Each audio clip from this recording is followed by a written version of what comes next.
In 2015, the Obergefell v. Hodges Supreme Court case legalized gay marriage and changed the view of the American family. Our adoption legislation needs to catch up with this. In this speech, I will discuss the surplus of children in the foster care system, the current roadblocks for LGBTQ plus families wanting to adopt, the ways our legislation can change in order to remedy these issues, and why we need to be caring about this. First, reevaluating LGBTQ plus adoption rights is important because there are so many kids in the foster care system and a shortage in prospective adoptive parents. There are currently around 400,000 children in the American foster care system. And according to Samantha Liu in the 2016 Journal of Legislation, almost a fourth of these children are still waiting to be adopted. Now, it is well known that kids thrive in a caring, loving home. In fact, in Liu's 2016 journal, she discusses the ways children fare better with parents who can give them a secure and loving environment.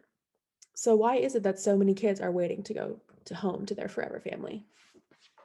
Well, there are many factors to this problem.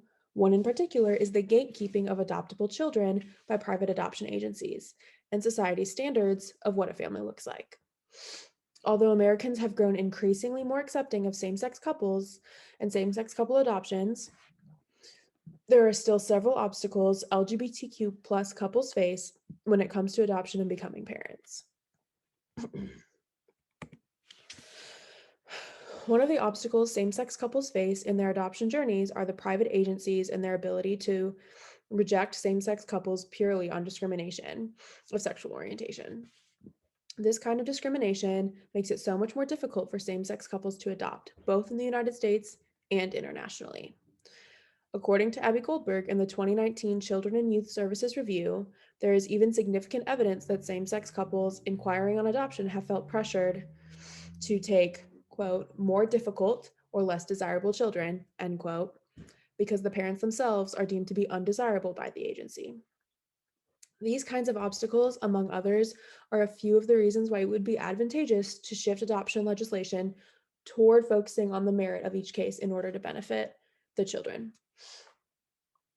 While Supreme Court cases like Obergefell v. Hodges in 2015 and Pavin v. Smith in 2017 have made it possible legally for LGBTQ plus couples to have their unions be recognized and therefore able to adopt easier as a unit, there is still so far to go in terms of inclusion in the legislation. In Rachel Farr's 2018 Family Court Review, Rachel discusses the incongruence in legislation across the 50 states and how, because of the still standing roadblocks in the legislation, many couples approach adoption as single parents, and then they later do a second parent adoption in order to be able to have a fighting chance. I believe that getting kids into a safe and loving home should be at the very core of every adoption discussion. With such a significant surplus of kids in the foster care system and the roadblocks same-sex couples currently face with adoptions, it is logical for there to be significant legislation change in order to keep the kids' best interest in mind while giving all prospective adoptive parents a fair chance, regardless of their sexual orientation.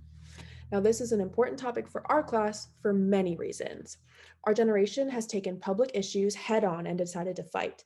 And the fight to be taken up here is for two things: for all the kids to have access to a loving home, and for all who could provide a loving family a chance to be a parent.